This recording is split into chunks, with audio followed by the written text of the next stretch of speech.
Tengan todos ustedes muy buen día. El día de hoy vamos a hablar acerca del comportamiento del consumidor. Vamos a empezar con una pequeña definición de Saltman 2004. En ella se puede definir al comportamiento del consumidor como los actos, procesos y relaciones sociales sostenidos por un individuo, grupo y organizaciones para la obtención, uso y experiencia consecuente de productos y servicios y recursos. Otras definiciones pueden decir que el comportamiento del consumidor son los actos de los individuos directamente relacionados con la obtención y uso de bienes económicos y de servicios, incluyendo los procesos de decisión que preceden y determinan dichos actos.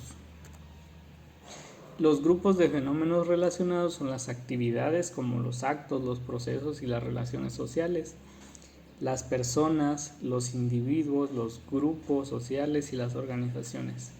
Y las experiencias, la obtención, el uso y la consecuencia de ese uso. Dentro del proceso de compra existen 5 etapas del proceso de compra. En la primera es donde reconocemos que tenemos un problema y que hay una necesidad de adquirir cierto producto. Luego vamos y buscamos la información necesaria de los productos. Una vez que tenemos esa información vamos a evaluar las diferentes alternativas y vamos a tomar la decisión de comprar o no. Una vez que hayamos comprado pasamos al proceso de post compra, que es donde evaluamos el nivel de satisfacción que tuvimos con esa compra. Y los factores que influyen en el estilo de vida de los consumidores pueden ser factores externos o factores internos. Dentro de los factores externos está la cultura o la subcultura, los aspectos demográficos, los estratos sociales o niveles socioeconómicos, la estructura social, los grupos de referencia y convivencia, el ciclo de vida del consumidor. Y dentro de los factores internos está la percepción, el aprendizaje, las emociones. Vamos a ir analizando más a detalle cada uno de ellos. El primero, que es el factor de la cultura, nos dice que la cultura es la representación de una serie de factores como los conocimientos, las creencias, los valores, el arte, la moral, las leyes, las costumbres, los hábitos adquiridos por los miembros de una sociedad. Por lo regular nosotros que vivimos aquí en México adquirimos su cultura y interactuamos con ella. Pero por ejemplo, si nosotros nos tuviéramos que cambiar de país, tendríamos que modificar nuestro comportamiento a la nueva cultura y adaptarnos.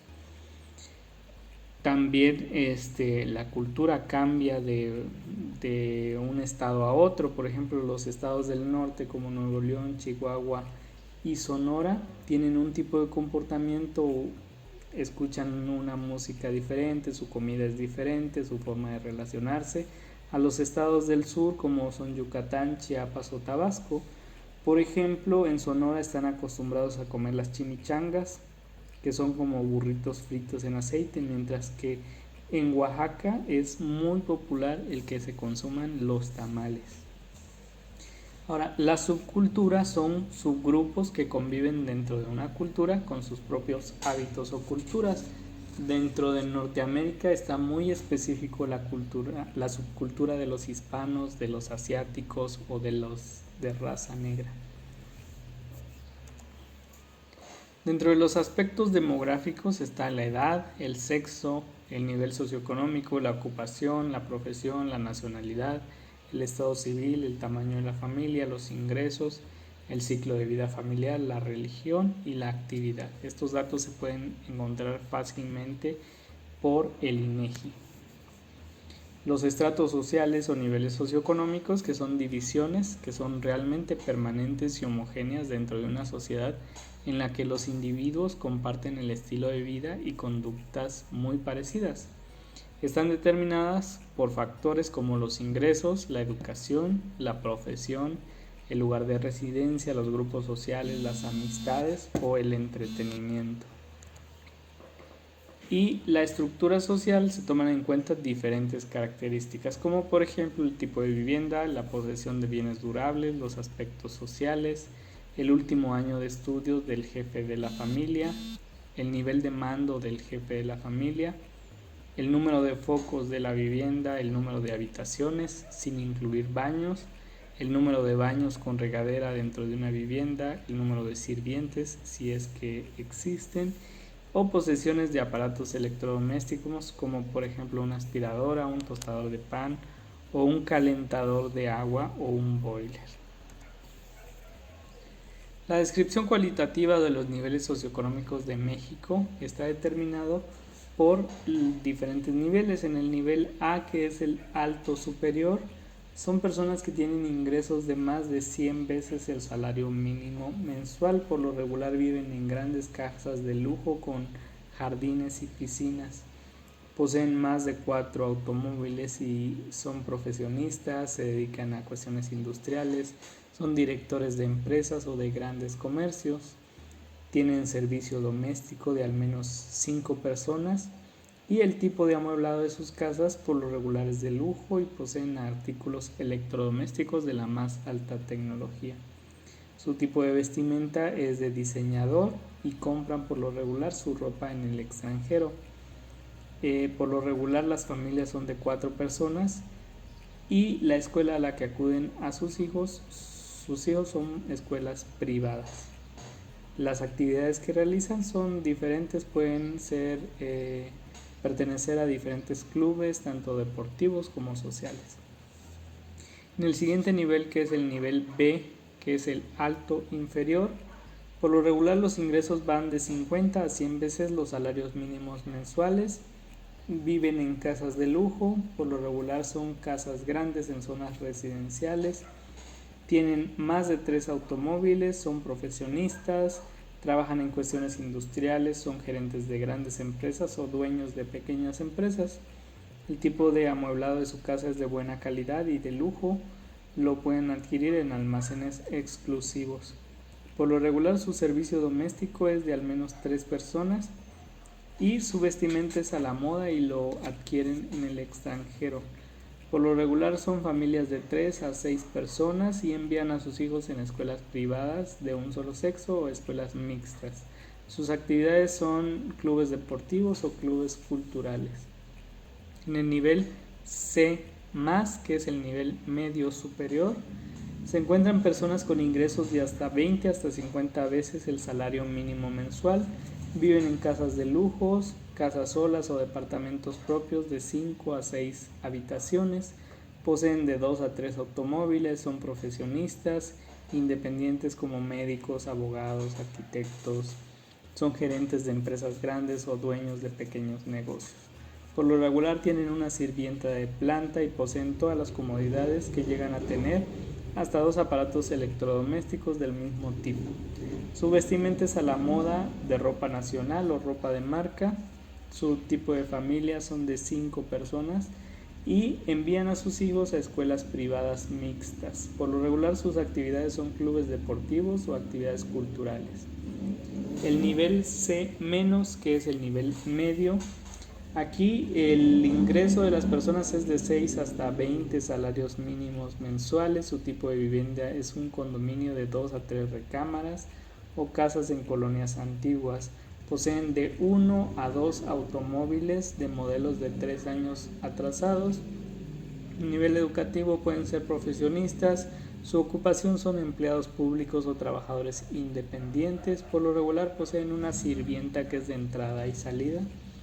Su tipo de amueblado es de medio lujo y poseen electrodomésticos básicos. El tipo de vestimenta es conservador, de buena calidad o de tiendas departamentales. Las familias son de 5 personas y envían a sus hijos en escuelas privadas mixtas. Por lo regular sus actividades son deportivas. El nivel D+, que es el bajo superior, en él los ingresos son de 3 a 6 veces el salario mínimo mensual en un tipo de vivienda habitacional del estado o casas de departamentos o casas antiguas. Poseen un automóvil por lo regular de modelo antiguo. Su nivel educativo es medio o pueden ser profesionistas. Su ocupación puede ser empleados de gobierno, dueños de talleres, empleados operativos en empresas. Por lo regular carecen del servicio doméstico. Su tipo de amueblado es modesto. Poseen algunos aparatos electrodomésticos. Su tipo de vestimenta es conservador, pero no de muy buena calidad. El número de personas por familias es de 5 a 6 personas y envían a sus hijos en escuelas públicas. Sus actividades por lo regular son deportivas. El nivel D-, que es el nivel bajo, en él los ingresos son de 1 a 3 veces el salario mínimo mensual. Por lo regular viven en departamentos, en unidades habitacionales del estado o en casas antiguas en renta, por lo regular con 3 habitaciones. No poseen automóvil. Su nivel educativo puede ser primaria, medio, superior o técnico, y su ocupación son empleados, son técnicos independientes, obreros, y las mujeres por lo regular trabajan como domésticas en otras casas. Carecen del servicio doméstico. El tipo de amueblado es modesto, poseen algunos aparatos electrodomésticos. El tipo de vestimenta es conservador, pero a veces de mala calidad. El número de personas por familia es por lo regular de 2 adultos y 4 hijos. Envían a sus hijos en escuelas públicas y sus actividades favoritas son deportivas.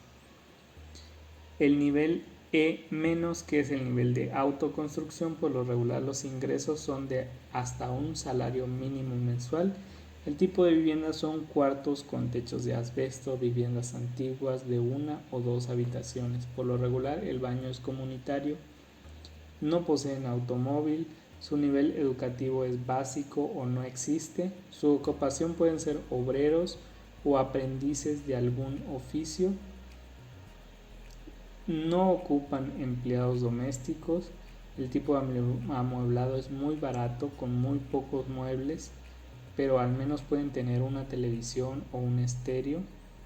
Y el vestido es muy modesto. El número de personas por familia puede ser hasta de 6 o 7 personas, y envían a sus hijos en escuelas públicas o generalmente no tienen estudios. Las actividades que realizan por lo regular son deportivas. Los grupos de referencia o convivencia. Por lo regular es importante distinguir entre estos grupos de referencia o grupos de convivencia. Aquí los grupos son 2 o más individuos que comparten un conjunto de valores, normas, creencias y cuyo comportamiento se relaciona entre sí. Los grupos de convivencia es aquel donde cuyos valores son utilizados por otros individuos como base para su conducta en un momento determinado. Por lo regular están los grupos de referencia aspiracional, que son aquellos grupos a los que pretendemos pertenecer, y están los grupos disociativos, que son aquellos grupos a los que no pretendemos pertenecer porque ya son metas que superamos. Luego están los grupos generacionales. Dentro de estos grupos generacionales están las personas que se denominan baby boom, que son los nacidos entre 1946 y 1964. Para estas generaciones ya tienen entre 55 y 73 años de edad y ponen en valor el trabajo, la constancia, la honestidad, la fidelidad. Consideran que la empresa es la única de toda su carrera porque en su balanza el peso tiende a la seguridad y la estabilidad, que es lo que les preocupa. Luego está la generación X, que son los nacidos entre 1965 y 1976, que ellos aproximadamente ya tienen entre 39 y 54 años de edad. Ellos se han adaptado a la llegada del internet y les gusta trabajar en equipo, tienen aspiraciones, desean el desarrollo profesional dentro de una empresa. Además están dispuestos a exigir compañía a aquellos que crean necesario cumplir con las expectativas y satisfacción personal. Luego está la generación de los millennials o la generación Y, que es de los nacidos entre 1977 y 1999. Ellos por lo regular tienen entre 22 y 38 años y esta generación se mueve por un trabajo que les haga feliz, no tienen miedo al cambio y siempre están dispuestos a emprender. Una característica muy destacable de los millennials es que se adaptan con facilidad a un ritmo cambiante entre los proyectos sin importarles si fracasan. Luego está la generación Z, que son los menores de 21 años. Muchos de ellos aún están estudiando o empiezan a poner el pie en el mundo laboral, gestionan muy bien la tecnología y las redes sociales y se caracterizan por ser autodidactas, gracias a la información que les proporciona el Internet. Muchos de ellos apuestan por emprender o vivir de sus propias empresas. Luego tenemos uno de los grupos más importantes y de mayor influencia en los procesos de compra, que es la familia. La familia, por lo regular, puede estar integrada por pocas o muchas personas. Se encuentran, por ejemplo, las familias ampliadas o las familias compuestas. Las familias ampliadas son aquellas que tienen en su seno, además de papá, mamá y hermanos, a un familiar consanguíneo, por ejemplo, a un tío, a un sobrino o a la abuelita. Las familias compuestas son aquellas que tienen dentro de su seno familiar, donde está papá, mamá y hermanos, también se encuentra viviendo alguna amistad que está de paso temporalmente. Puede ser alguien que vino a vivir temporalmente, como una persona que está probando suerte en la ciudad y es conocido de la familia. El ciclo de vida del consumidor es muy importante para analizar las etapas en las que atraviesa cada uno de los individuos a lo largo de su vida. Por lo regular, la primera etapa es la soltería, que es donde jóvenes menores a 30 años están viviendo solos en un apartamento. Luego el siguiente es el hogar vacío 1, que son parejas jóvenes pero que no tienen hijos. Luego está el hogar lleno 1, que son parejas jóvenes con hijos de 0 a 5 años de edad. Luego está el hogar lleno 2, que son parejas jóvenes con hijos de 6 a 14 años de edad. Luego sigue el hogar vacío 2, que son padres solteros jóvenes con hijos entre 0 a 14 años de edad. Luego está el hogar lleno 3, que son parejas de mediana edad con hijos dependientes entre 15 y 28 años de edad. Luego está el hogar vacío 3, que son padres solteros de mediana edad con hijos en casas entre 15 y 28 años. Luego está el hogar vacío 4, que son parejas de mediana edad, más de 35 años, sin hijos dependientes. Está el hogar vacío 5, que son parejas de edad mayor, de más de 65 años, sin hijos dependientes. Y por último, los sobrevivientes, que son personas de mayor edad, que están viudos, que son solteros o que son divorciados, que son mayores a 65 años y que viven solos. ¿Cuáles son los factores de influencia interno? Los factores de influencia interno es el comportamiento del consumidor y la conducta humana, que por lo general son idénticos al campo de estudio, ya que el consumidor de bienes económicos se da casi toda la actividad en la cual los humanos participan. La primera de ellas es la percepción, que son las actividades a través de las cuales los individuos adquieren y asignan significado a los estímulos. El estímulo aparece dentro del campo de uno de nuestros receptores sensoriales y este estímulo genera una acción.